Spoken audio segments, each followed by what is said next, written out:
말이요, 참 재미있습니다.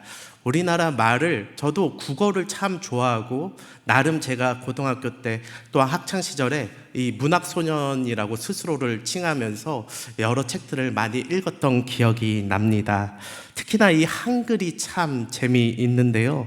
이 한글이 고작 몇 단어만 살짝 바꾸는데도 그 의미가 팍팍 이해가 되는 것들을 보면서, 야, 우리 대한민국 이 훈민정음, 어떻게 보면 한글로 표현하지 못할 단어가 없겠다, 이런 못할 마음, 못할 것이 없겠다, 이런 생각들이 듭니다.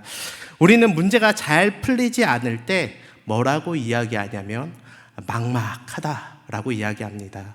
우리는 문제가 잘 풀리지 않을 때 막막하다 이야기하는 것이죠. 그러면 그 문제가 좀 더 오랫동안 지속되어지고 우리의 마음까지 누르기 시작하면, 그러면 우리는 뭐라고 표현합니까? 답답하다 합니다. 답답합니다. 그때부터는 막막했던 것들이 내 삶 가운데 답답함으로 다가오는 것이죠. 그런데 거기서 더 나아가서요, 내 미래도 보이지 않게 되는 겁니다. 출구도 안 보이고 내 안에 있는 모든 희망도 끊어진 것 같을 때 우리는 뭐라고 합니까? 깝깝하다, 이렇게 이야기합니다. 그 앞에 몇 자 바꿨을 뿐인데 참 우리나라 말이 참 대단하다 싶습니다. 그렇기에 외국인들이 우리나라 말을 처음에 쉽게 배우면서도 이런 표현하는 것에 있어서 참 어렵다라고 했던 것을 제가 본 기억이 납니다. 출애굽기 우리가 5장을 읽었는데요, 이 5장이요, 딱 그런 상황이기 때문에 그렇습니다. 이스라엘 백성은 지금 막막한 정도가 아니라, 답답한 정도가 아니라 지금 깝깝한 상태에 있는 것입니다. 왜냐하면 하나님의 대리인을 자처하면서 구원자로서 온 놈이 누구입니까? 모세지 않습니까? 근데 그 모세는 어떤 놈이에요? 민족을 버리고 도주했던 놈입니다. 그리고 40년 만에 왔는데 꼬라지가 어땠습니까? 오랜 광야 생활로 인해서 거론뱅이가 되어서 돌아왔고, 그리고 왔으면 그래도 말이라도 잘하든가, 그 말도 잘 못하니까 자기 대신에 자기 형을 세워서 말하기 시작합니다. 그리고 말하기 시작하니까 바로가 그 말을 듣는 것이 아니라 바로가 어떻게 하고 있나요? 더 바로의 승질을 돋구는 겁니다. 바로가 더 화가 나기 시작해서 내가 너희들 벽돌을 만들 때 지푸라기 필요한데 이 지푸라기 주지 않겠다. 지푸라기 없이도 너희가 맨날 하던 대로 똑같이 벽돌을 만들어 와라 라고 이야기하고 있는 것이죠. 그리고 또 바로가 뭐라고 이야기합니까? 너희들이 참 게으르다 하니까 너희들이 나가서 하나님 앞에 예배 드린다, 이런 소리나 하고 있구나 라고 지금 이야기하고 있는 것이죠. 일은 더 어려워졌는데 할 것은 그대로 해야만 하고, 상황은 더 어려워졌는데 이 자신의 목숨마저 부지할 수 없는 이러한 위험한 상황 가운데서, 깝깝한 상황 가운데서 지금 있는 것입니다. 백성들의 마음과 애굽의 바로의 마음, 그리고 모세와 그들의 모든 마음들이 다 지금 누구 하나 좋은 마음인 사람이 없습니다. 모두가 다 지금 강팍한 마음에서 힘들어하고 있는 것이죠. 이러한 상황을 가지고 아까 말한 것처럼 우리나라 말로 깝깝하다라고 우리가 이야기할 수 있을 것입니다. 그러면요, 이 깝깝한 상황을 누구의 책임으로 몰아가야겠습니까? 지금 이 상황을 누구에게로 몰아가야 될까요? 누가 원인을 제공한 사람입니까? 하나님의 말씀 앞에 5번이나 거절했지만 그래도 순종하고 다시 애굽으로 돌아온 모세에게 그 원인이 있습니까? 아니면 매일매일 힘들고 무섭다고 기도로 하나님 앞에 기도했던 이 이스라엘 백성들에게 그 원인에 대한 제공이 있습니까? 아니면 강대해져 가는 이 히브리인들을 바라보면서 두려운 마음으로 그들에게 강경한 정치를 하고 있는 이 바로에게 그 원인이 있습니까? 누구에게 있습니까? 공교롭게도, 아이러니하게도 성경은 이 모든 일이, 이 모든 상황을 깝깝하게 만든 이 원인이요, 하나님께 있다고 이야기합니다. 1절에 보면 이렇게 이야기하는 것이죠. 그 후에 모세와 아론이 바로에게 가서 이르되 이스라엘의 하나님 여호와께서 이렇게 말씀하셨다. 하나님이 이렇게 시작하셨다라고 이야기하면서 내 백성을 보내라. 그러면 그들이 광야에서 내 앞에서 절기를 지킬 것이다 라고 이야기하고 있는 것이죠. 하나님의 뜻이 그렇다는 겁니다. 내가 내 백성에게서의 절기, 그러니까 제사, 그러니까 이 예배 받기를 원하신다라는 것이죠. 그렇습니다. 하나님은요, 이 세상 가운데에서 자신의 백성들을 통하여서 예배 받기를 원하시는 분이십니다. 근데 명심해야 될 것은, 우리가 예배자로서 우리가 명심해야 될 것은 그 길이 늘 열린 길, 늘 즐거운 길, 늘 탄탄대로 같은 길, 누군가가 도와주는 길은 아니다라는 것이죠. 때로는 깝깝한 길, 때로는 좁은 길, 때로는 핍박이 쏟아지는 길, 그러한 길이 될 수 있다라는 것입니다. 그렇습니다. 오늘 말씀에 보니까 하나님의 말씀대로 모세가 했는데 어떻습니까? 모세가 기도하고 모세가 하나님의 말씀대로 하라는 대로 하니까 깝깝한 상황이 되어져 버렸습니다. 우리가 솔직히 상식적으로 생각했을 때 이건 좀 아니지 않나요? 하나님의 뜻이라고만 하면요, 사실 우리는요, 아무런 문제 없이 뭔가 탄탄대로가 열릴 것이라고 우리의 정말 속마음은 그런 생각들을 합니다. 그래서 우리가 때로는 하나님의 뜻을 놓고 기도할 때, 어떨 때, 야, 진짜 하나님께서 하셨다라고 이야기하나요? 그 문제가 빠르게 잘 해결되었을 때 우리는 하나님이 하셨다 이렇게 이야기합니다. 그 문제가 잘 해결 안 되면요, 기도하고 예배하고 믿음으로 고백했는데 잘 해결 안 되면 뭐라고 합니까? 이게 하나님의 뜻이 아닌가? 나에게 무슨 문제가 있는 건가? 라고 이야기합니다. 그러니까 우리는 상황과 환경에서 그 하나님의 뜻을, 그 결과를 놓고 찾는 모습이 동일하게 있는 것이죠. 잘 풀리는 것이 하나님의 뜻이라고 생각하는 경향이 있습니다.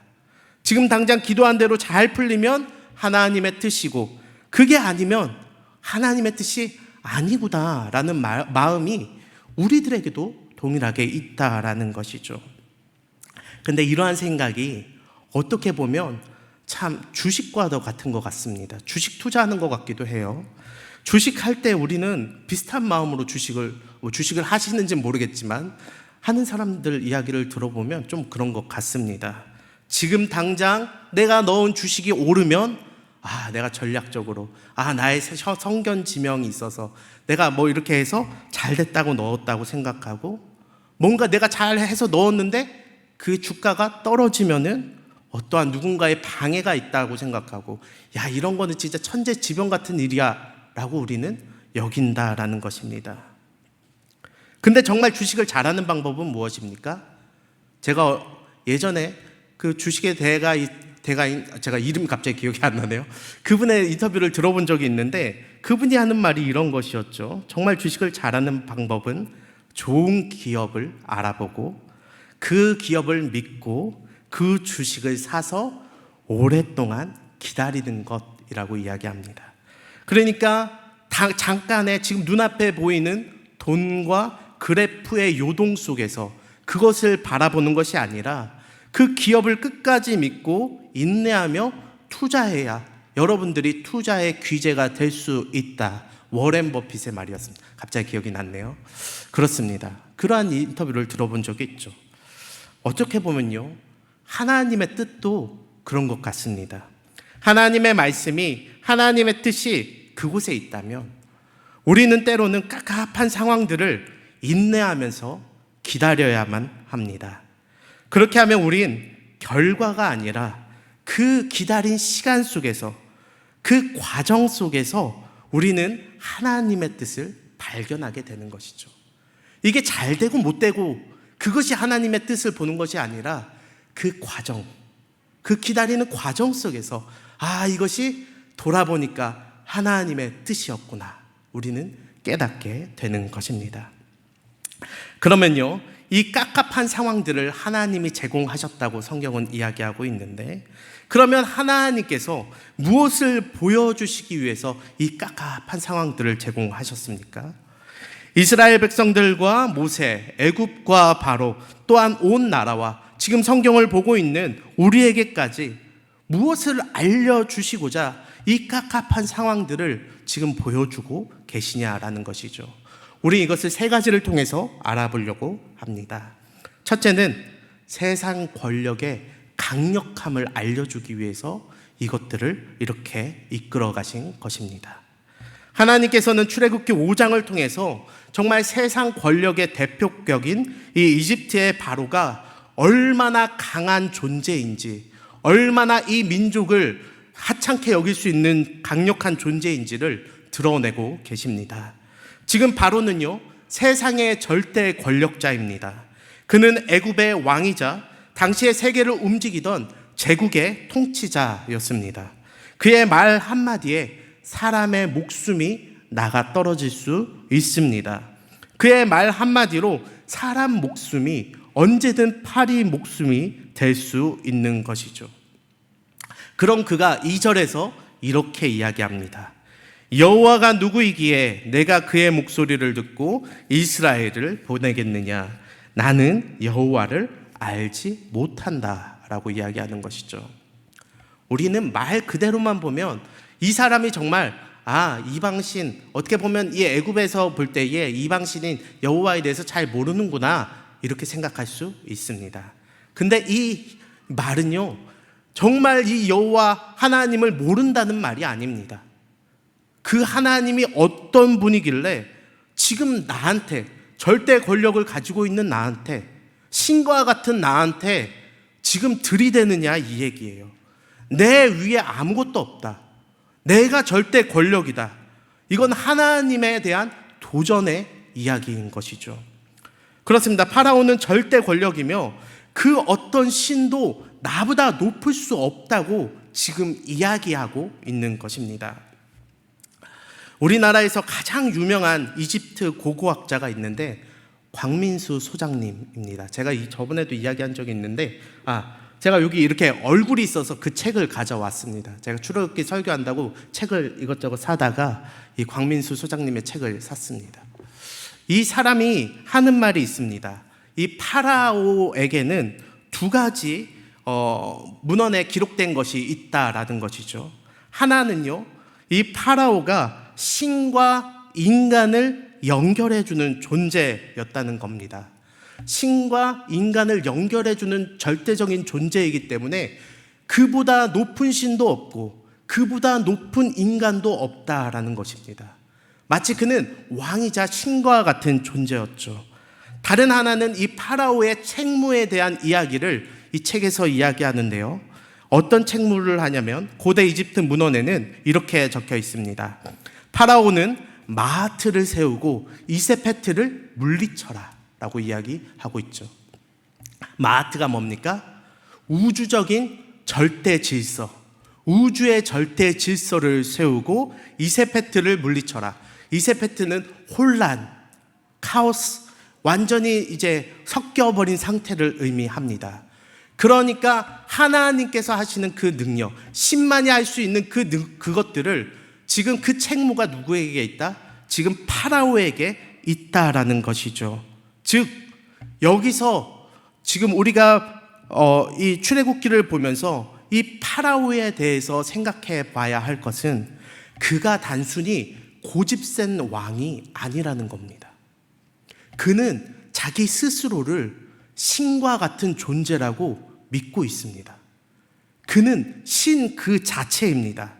내가 신인데 내가 왜 히브리의 신 말을 들어야 되지? 내가 이곳의 신인데, 내가 이곳의 질서를 다져야 될 사람인데, 내가 이곳에 모든 혼란을 깨야 될 사람인데 내가 왜 너희 신은 말을 듣냐? 너희가 나를 신으로 여겨야 할 것이 아니냐? 이 마음이 지금 이 파라오에게 있는 것이죠. 그렇기 때문에 나중에 제가 설교 때 언급하지만 이 스스로가 신으로 여기는 이것들을 하나하나 무너뜨려 가는데 그게 무엇입니까? 10가지 재앙입니다. 그 신들을, 그들이 믿고 있는 그 신, 자기 자신까지도, 자신의 자녀까지도 죽으면서 결국에는 하나님의 존재를 확인하게 되는 것, 그것이 바로 10가지 재앙인 것이죠. 여러분들, 오늘날에는 이 파라오가 없을까요? 오늘날 이 세상의 주인은 누가 되겠습니까? 한번 여러분들께서 정말 생각하기도 싫겠지만 신앙이 없다고 한번 생각해 보시고 하나님이 안 계시다고 한번 생각해 보세요. 그러면 오늘날의 주인은 누구겠습니까? 여러분들이 믿고 따를 것은 무엇이겠습니까? 오늘날? 저는 돈이라고 생각합니다. 이 돈이 주인인 세상인 것이죠. 여러분들은 돈을 이길 만한 힘이 있습니까? 없습니까? 사람 목숨이 귀하다고 여기면서도 이 세상은 사람 목숨의 값을 매깁니까? 안 매깁니까? 돈과 권력이면 이 세상을 내 편으로 삼고 편하게 살 수 있습니까? 없습니까? 세상의 모든 행복과 즐거움도 돈으로 살 수 있습니까? 없습니까? 있습니다. 어떤 사람들은 이렇게 이야기하더라고요. 행복은 돈으로 살 수 없다라고 말하는 그 이유는 당신이 그만한 돈이 없기 때문이다. 그렇게 이야기할 정도로 이 돈의 능력을 더욱더 믿고 의지하며 살아가는 시대인 것 같습니다. 우리가 믿는다고 이야기하면서도 우리도 때로는 돈 하면서 살아가는데 우리에게 만약 신앙조차 없었더라면, 우리가 하나님조차 몰랐더라면, 예수 그리스도에 대해서 알지조차 못했더라면 우리는 이 돈을 주인 삼고 동일하게 살아갔을 것입니다. 그렇기에 우리는 깨달아야 한다는 겁니다. 하나님께서 그들의 강력함, 이 세상의 큰 것을 왜 굳이 우리들에게 맛보게 하시고 보여주시냐? 그것은 이 세상은 우리의 힘과 능력으로 이길 수 없다라는 겁니다. 이 죄의 결과로 흘러온 이 세상을 우리는 이길 능력과 힘이 없다는 것입니다. 우린 그 사실을 반드시 먼저 알아야 한다는 것이죠. 그걸 알아야 둘째로 세상 권력을 무너뜨리는 그 하나님의 손이 얼마나 능력 있는가를 알 수가 있는 것입니다. 바로는요, 스스로 신이라 여겼지만 하나님은 그 바로의 교만을 통해서 하나님의 영광을 드러내고자 하십니다. 우리들은 보통 하나님의 능력을 어디서 찾습니까? 아까도 말씀드렸다시피 당장 문제가 해결되는 것에서 찾습니다. 길이 더욱 열리는 데서 찾습니다. 그러나 성경은 종종 정반대로 그 문제들을 더욱 허용하시고 때로는 죄가 더욱더 넘쳐나게 만들어주시고 또한 우리의 삶 가운데 고난을 더욱더 크게 만들어 주십니다. 마치 하나님께서 그 일들을 해결 못하시는 것처럼 보이고 하나님께서 그냥 지켜보는 것만 같은 상황과 환경들을 때로는 우리의 삶 가운데 허락하시는 것이죠. 왜냐하면 하나님께서 왜 그렇게 하시냐면 문제가 클수록 하나님의 능력 있는 그 손이 더욱더 선명하게 보이기 때문에 그렇습니다. 요즘 자식 키우는 방법 중에 그렇지 않습니까? 자식이 뭘 못한다고 해서 그것을 바로 도와주는 것이 아니라 그 하는 것을 그대로 좀 내버려 두는 것이죠. 그러면 스스로가 방법을 알아낼 때도 있고 만약에 끝까지 자기가 해서 안 되면은 부모님한테 가져와서 도와달라고 합니다. 그때 도와주면 우리 아빠 엄마 대단하구나 라고 여긴다는 거죠. 당연스럽게 도와주면 아버지 어머니의 도움이 얼마나 큰 것인지 모른다라는 것입니다. 만약 바로가 모세의 첫 번째 요청에 그래 너희들 한번 가서 예배 드려라 라고 그들을 보냈더라면, 하나님께서 그렇게 하실 수 있고 그들을 그렇게 인도하실 수 있음에도 불구하고 만약에 정말 그 일들이 일어났더라면 어떻겠습니까? 이스라엘은 조용히 그 애굽을 나갔을 것입니다. 그러면 누가 하나님의 능력과 하나님의 손을 발견했겠습니까? 정말 그랬더라면 모세가 더욱더 추앙받는 사람이 되었을 것이고, 애굽은 하나님의 존재 자체도, 특히 바로는 하나님이라는 신의 존재 자체도 몰랐으며, 또한 이스라엘 백성들도 모세를 신으로 여기고 추앙하며 살게 되었을지도 모르겠습니다. 하지만 그렇기에 하나님은 일부러 이 바로의 마음이 강팍해지도록 둡니다. 이 상황들이 더욱더 깝깝해지도록 두시는 것입니다. 이스라엘이 핍박받도록 지금 두고 계신 것입니다. 하나님의 손이 얼마나 강력한지, 이 세상을 이길 힘이 없는 너희가 왜 나를 의지해야만 하는지, 모세와 이스라엘 백성과 바로와 애굽과 이 온 땅 가운데 하나님의 살아계심을 바라보게 하기 위해서 너희는 가만히 있어 내가 하나님됨 알지어다, 이것을 보이기 위해서 이 일들을 하신다라는 것이죠. 참 사람은 연약하여서 이렇게 비교하지 않으면 도통 그 중요함과 그 은혜를 알지 못하는 것입니다. 그래서 로마서 5장 20절에서는요 이렇게 이야기합니다. 죄가 더한 곳에 뭐가 더하다고요? 은혜가 더하다. 죄가 더 많은 곳에 은혜가 더 크게 보이는 법입니다. 이렇게 밝은 곳에 제가 촛불을 들고 있다면 그 촛불이 밝은지 잘 모릅니다. 그러나 불을 다 끄고 깜깜했을 때 비로소 그 촛불이 밝게 빛난다라는 사실을 우리는 알게 되는 것이죠. 심리학에서 이것을 사회 비교 이론이라고 합니다. 인간이 자신을 객관적으로 평가하기 어렵기 때문에 내가 비교할 만한 것들을 놓고 그것들을 비교하면서 내 위치와 내 상태를 판단한다라는 것입니다. 예를 들어서 이런 것이죠. 맨날 집에서 놀다가 어떻게 취직하게 되었습니다. 그러면 부모님 용돈 받다가 내가 일해서 100만 원, 200만 원 받게 되면 그걸로 인해서 너무나 기쁜 거죠. 와, 나도 일해서 드디어 돈을 벌 수 있게 되었다. 내가 한 사람의 역할을, 성인으로서의 역할들을 해나가고 있구나. 자부심이 될 것입니다. 그런데 내 친구한테 그것을 자랑하려고 전화를 걸었는데 자기는 한 달에 500만 원씩 받는다고 이야기 한번 해봅시다. 와, 쟤는 내가 5개월 동안 해야 될 것을 한 달 만에 받네? 불행하다.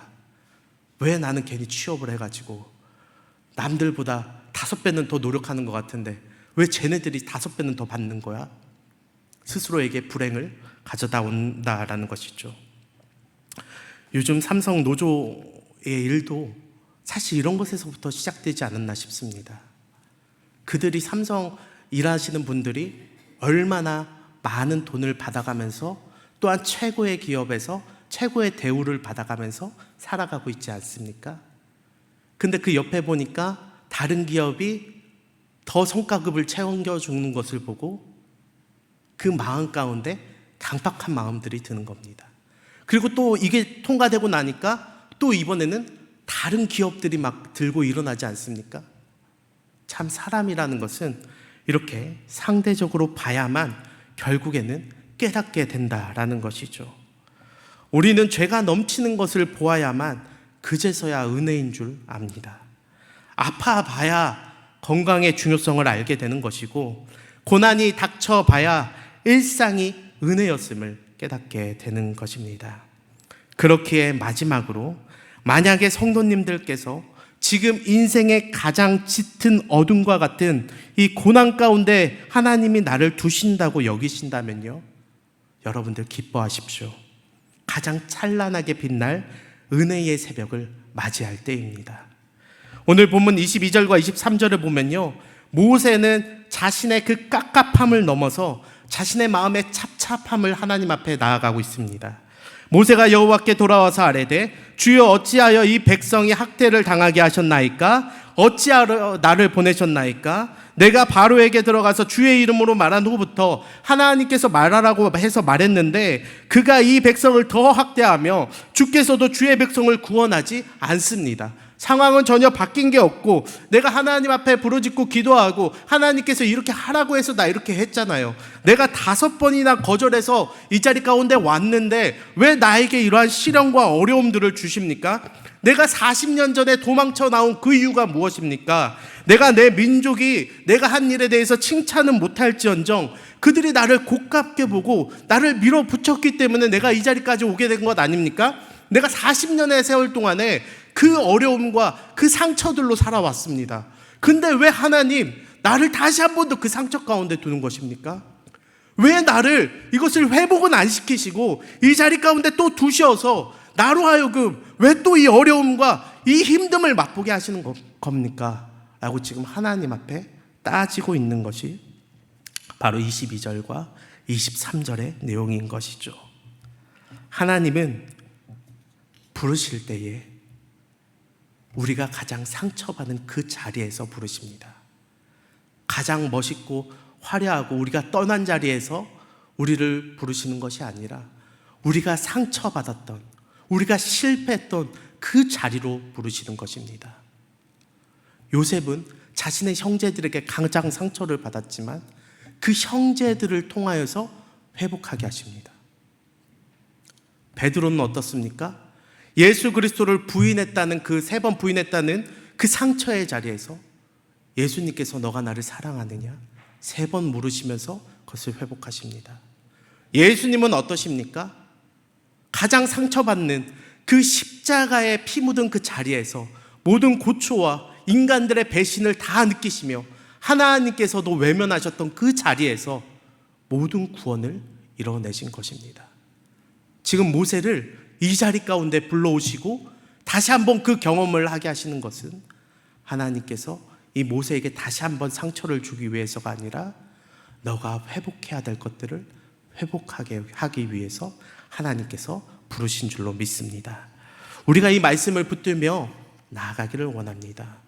정말 우리의 삶 가운데서 하나님께서는 때로는 우리의 인생을 깝깝하게 만드시고 우리가 가장 상처받았던 그 자리로 다시금 불러오십니다. 그러나 우리가 의심하지 말고 은혜의 새벽을 바라야 할 것은 하나님께서 그 자리에서 분명 하나님의 뜻을 이루시고 또한 우리를 회복시키신다는 사실입니다. 그것을 믿고 의지하며 나아가시는 우리 모든 성도님들 되시길 진심으로 바라고 기도합니다. 우리